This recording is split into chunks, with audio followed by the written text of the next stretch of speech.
Con il video di oggi voglio presentarti un altro strumento che ti aiuterà a portare il tuo italiano a un livello superiore e a parlarlo in modo sempre più naturale. Come sarebbe passare da una frase come questa? È difficile accettare certe offese, ma a volte è la scelta migliore. A questa. È difficile mandare giù certe offese, ma a volte è la scelta migliore. Oppure da questa. Questi 2 giorni di vacanza mi hanno aiutato a stare meglio. A questa. Questi 2 giorni di vacanza mi hanno tirato su.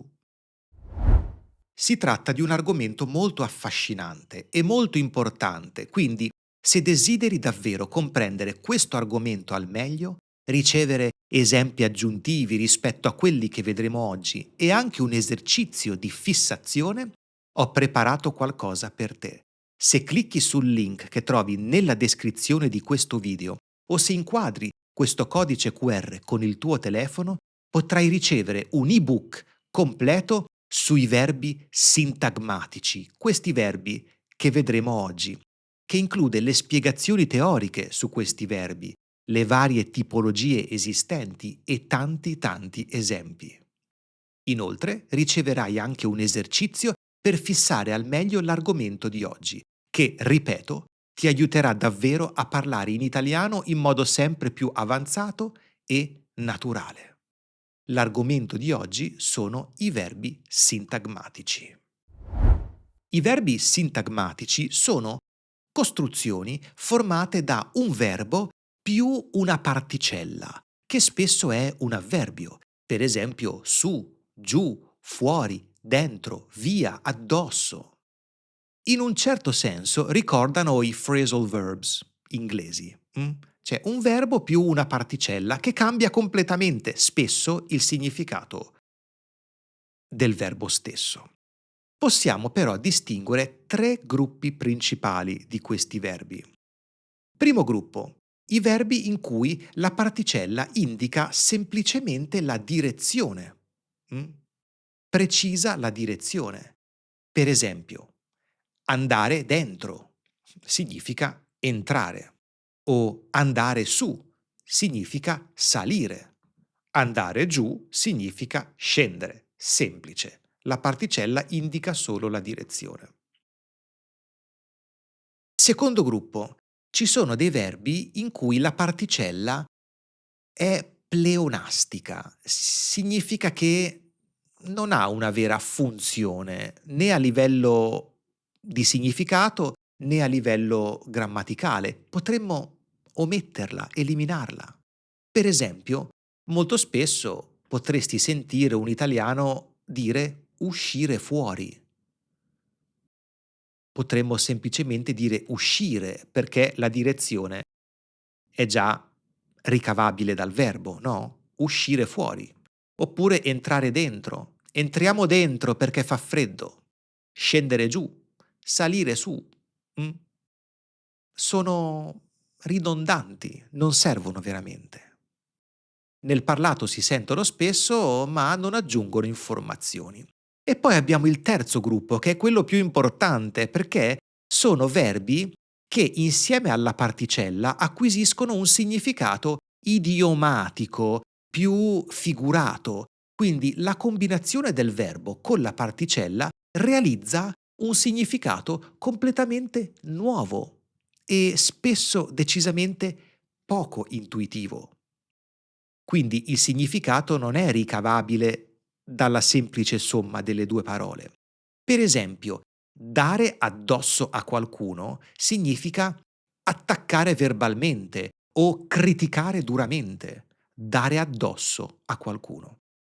Mandare giù significa, certo, deglutire, mandare giù del cibo mentre si mangia, ma, come abbiamo visto, può anche significare subire e accettare una situazione che non ci piace, mandare giù una situazione. E visto che sono appassionato dell'apprendimento attivo, pratico e ludico, vorrei presentarti questo argomento in modo giocoso. Facciamo insieme un paio di esercizi per imparare a usare questi verbi così particolari. L'esercizio è questo. Sostituisci le parti che vedi in grassetto nelle frasi con il verbo sintagmatico corretto. Quindi nelle frasi che ti presenterò vedrai delle parti in grassetto che potranno essere sostituite da un verbo sintagmatico e dovrai scegliere quello corretto. Per esempio, Emma, nonostante sia sempre stata da sola, ha cresciuto 2 bambini splendidi. Mh? Ha cresciuto. Potremmo dire ha portato su, ha tirato su, ha guardato su, ha messo su. Pensaci per 5 secondi. Quale verbo useresti?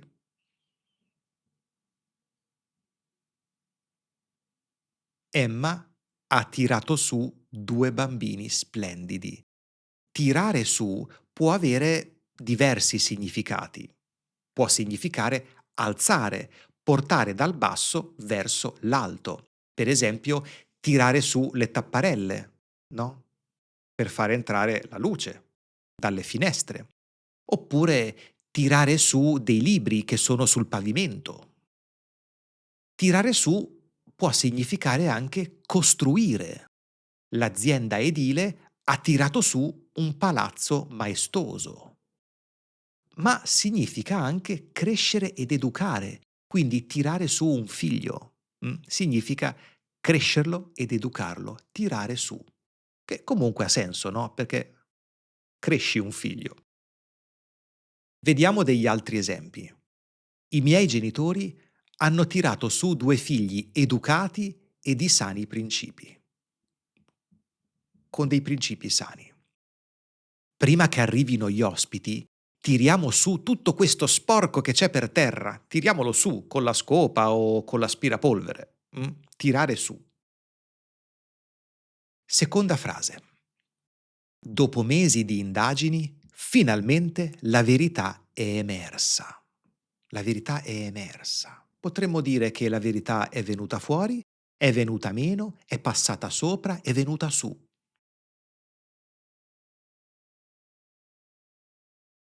La verità è venuta fuori.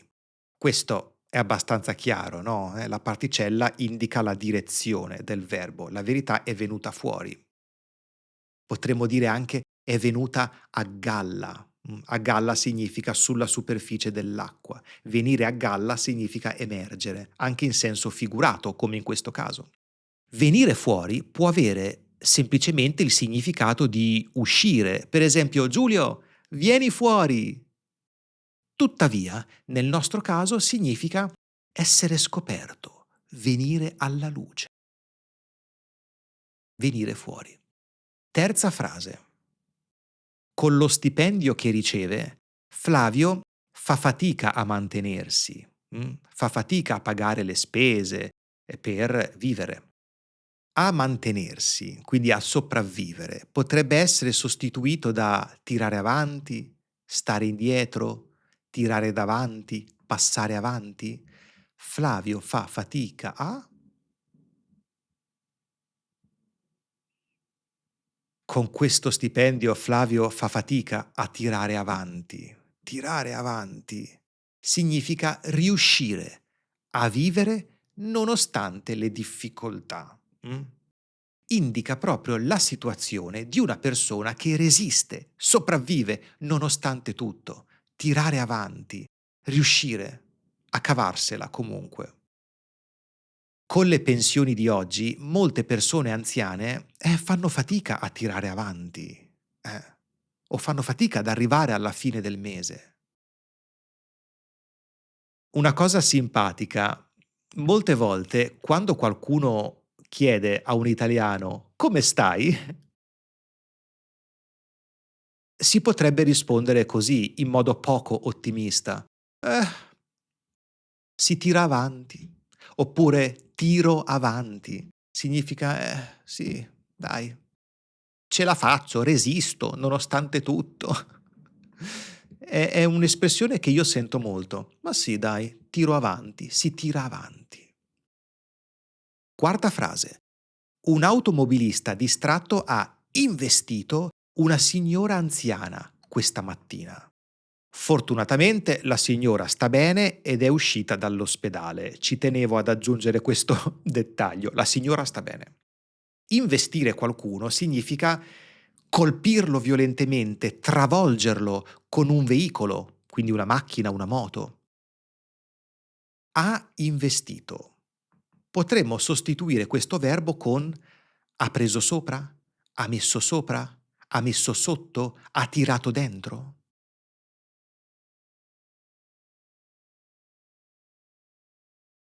Ha messo sotto la signora. Mettere sotto significa investire, travolgere una persona con un veicolo. Ti faccio un esempio tristemente vero, ma a lieto fine. Un giorno stavo passeggiando con Hope. A un certo punto il guinzaglio si è rotto. Lei è corsa in mezzo alla strada e un'auto stava per metterla sotto. Un'auto stava per investirla, per colpirla.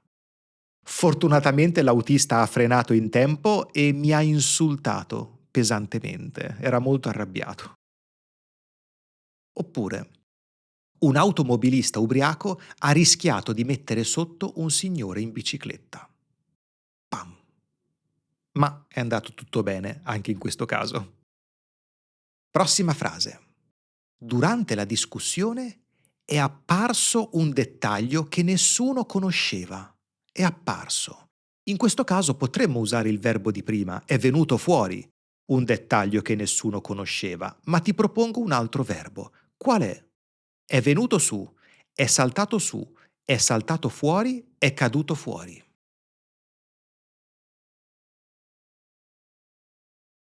È saltato fuori. Paff! Un dettaglio che nessuno conosceva. Anche saltare fuori può avere diversi significati, più o meno figurati, in base al contesto. Saltare fuori può significare essere ritrovato, quindi apparire dopo una ricerca. Dopo tante ricerche, finalmente i miei occhiali da sole sono saltati fuori. Paff! Sono saltati fuori. Saltare fuori significa anche entrare in un discorso con idee inattese.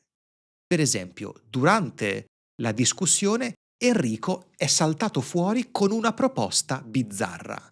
Quindi saltare fuori con una frase, una proposta, un'idea, qualcosa che è inatteso. È saltato fuori con un'idea strana che nessuno si aspettava. Quindi intervenire, entrare in un discorso in modo inatteso. Saltare fuori significa anche risultare, avere come risultato. Ogni volta organizziamo tutto e poi salta fuori che Erika non vuole più venire.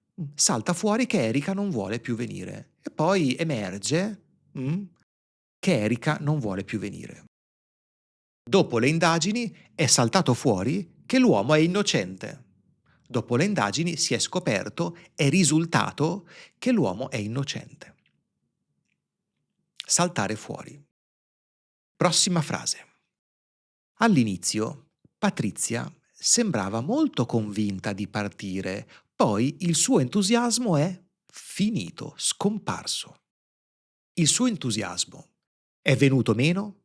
È venuto via? È uscito fuori? È venuto giù?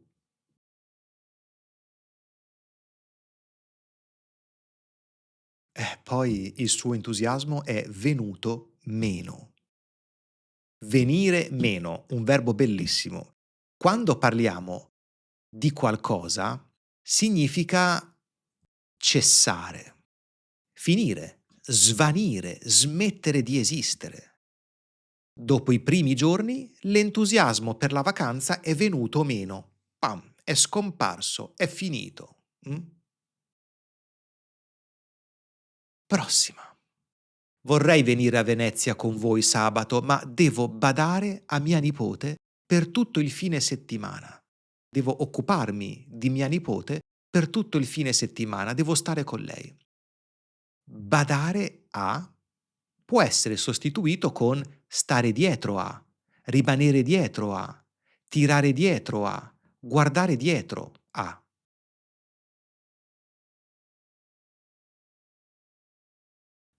Devo stare dietro a mia nipote per tutto il fine settimana.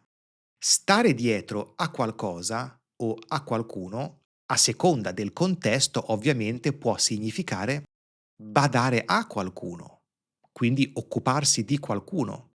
Staremo dietro ai bambini mentre sarete via. Ci occuperemo dei bambini mentre sarete via. Stare dietro significa anche chiedere con insistenza qualcosa a qualcuno. Sono mesi che gli sto dietro per ricevere un aumento di stipendio. Parliamo del capo. Quindi sono mesi che sto dietro a lui, gli significa a lui, al capo, per ricevere un aumento di stipendio. Oppure le starò dietro per ricevere le risposte che cerco.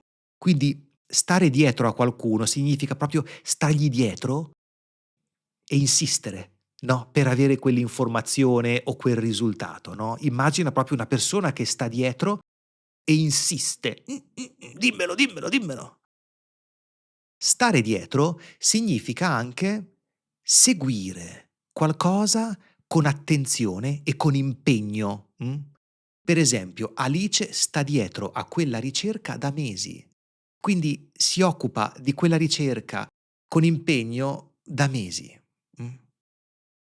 Spesso si usa anche per indicare un uomo che corteggia una donna, no, e quindi stare dietro a una ragazza. Quindi Luca sta dietro alla sua vicina di casa da mesi, ma lei non lo vuole neanche vedere. Stare dietro. Questi erano alcuni dei verbi sintagmatici che volevo presentarti oggi e ti ho presentato soprattutto quelli il cui significato cambia completamente con l'aggiunta della particella. Ti ricordo che ho preparato per te un ebook completo e gratuito con la teoria e le varie tipologie di verbi sintagmatici con tanti esempi. Sono molto importanti perché noi italiani li usiamo tantissimo e veramente ti aiuteranno a parlare in italiano in modo più naturale, più autentico, proprio come noi. Per il momento ti saluto e ti ringrazio tanto per la tua attenzione. A presto!